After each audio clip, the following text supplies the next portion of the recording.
नारी मर्यादा तृतीय अध्याय विविध प्रथम भाग नारियों का स्वास्थ्य कतिपय विधियां। एक, नारियां दिन के समय कुछ देर के लिए अवश्य ही खुली हवा तथा प्रकाश में घर से बाहर रहेगी। दो, घर के सबसे अच्छे कमरे को प्रसूति गृह के रूप में व्यवहार करेगी। तीन, ऋतुकाल में क सामने की ओर झुककर भारी वस्तु नहीं उठाएगी। प्राप्तवयस्क किसी भी पुरुष का स्पर्श नहीं करेगी। शंख नहीं बजाएगी या जोर से गाना नहीं गाएगी। आग के निकट अधिक नहीं रहेगी। पुष्टिकर तथा सुपाच्य भोजन ग्रहण करेगी। अतिरिक्त परिश्रम नहीं करेगी। जननी का स्वास्थ्य अच्छा न रहने पर संतान का स्वास्थ्य अच्छा नहीं रहता। इसीलिए जो नारी संतान की मंगल कामना रखती है वह शरीर की ओर अवश्य ही ध्यान दे। प्रसव के बाद 21 दिनों तक नारी को गृह कार्य से विश्राम दोगे। 3, अशोक षष्ठी और अशोकाष्टमी कृत्य। अशोक षष्ठी को प्रत्येक ऋतु प्राप्ता नारी एक पके केले के साथ अथवा जल या दूध के साथ 6 मूंग या उड़द और 6 अशोक फूल का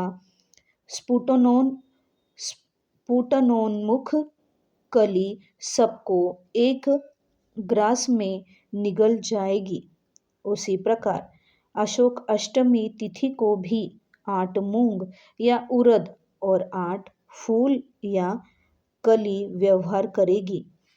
4, सधवा और विधवा सभी नारियां अशोक षष्ठी और अशोकाष्टमी व्रत का पालन करेगी।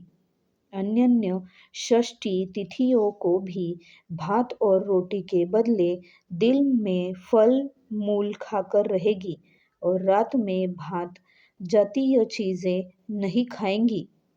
आनंद मार्ग चर्याचर्य प्रथम खंड। शारीरिक संयम। रक्त का सार भाग शुक्र धातु में परिणत होता है और शुक्र धातु ही मस्तिष्क का खाद्य है। उसके अभाव में अथवा उसमें विकृति आ जाने पर सभी धातुएं विकृत हो जा सकती है। शरीर किसी भी रोग से आक्रांत हो सकता है और मानसिक एवं आध्यात्मिक साधना में किंचित असुविधा हो सकती है।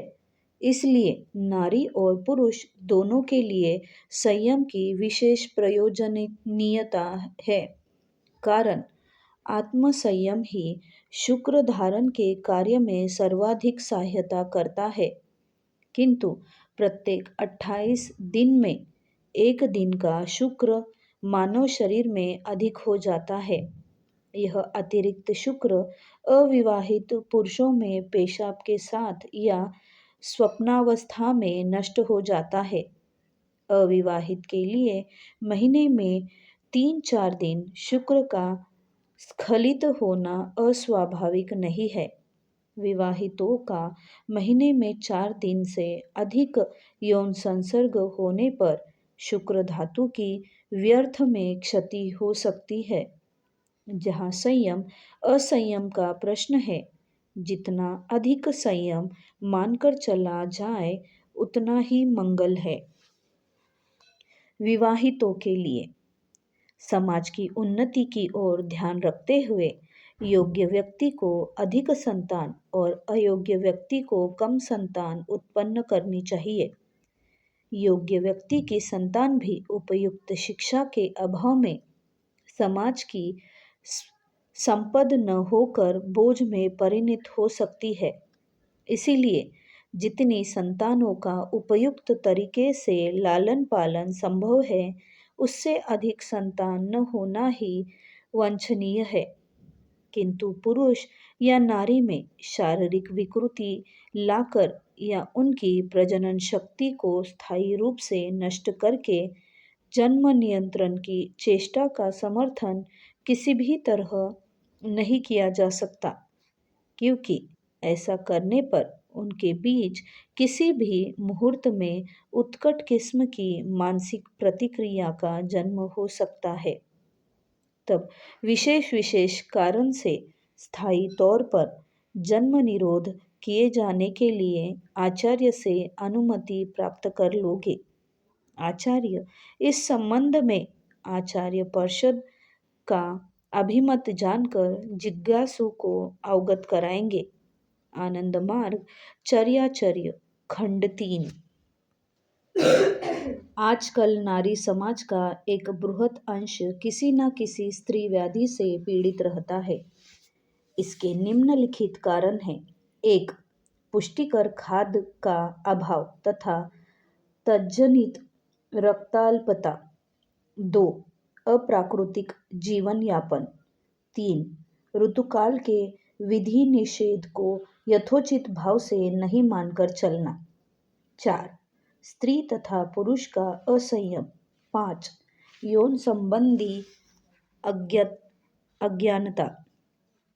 स्त्री व्याधि आपात दृष्टि से प्राणघातक नहीं होने पर भी इससे धीरे धीरे जीवनी शक्ति ध्वंस हो जाती है और समाज को जिस पर आशा भरोसा है वे शिशु पंगु देह लेकर जन्मते हैं और परवर्ती समय में दैहिक या मानसिक कोई ना कोई त्रुटि रह ही जाती है। समाज के लिए यह अवस्था कैसी भयावह है, इसका अनुमान सहज ही किया जा सकता है। स्त्री व्याधि के कारण अधिकांश क्षेत्रों में नारी की अकाल मृत्यु होती है। सर्व क्षेत्र में नहीं होने पर भी अनेक क्षेत्रों में पुरुष असंयम ही स्त्री व्याधि का अन्यतम कारण है। पुरुष के असंयमी होने पर नारी जाति असमय में ही शमशान चली जाए, यह अवस्था निश्चय ही वांछनीय नहीं। असंयम पुरुष के लिए भी क्षतिकर है, क्योंकि इससे मस्तिष्क का परिपोषक शुक्र धातु का व्यापक भाव से अपचय होता है। स्मरणीय है कि जीवन में संयम का स्थान सर्वोच्च है।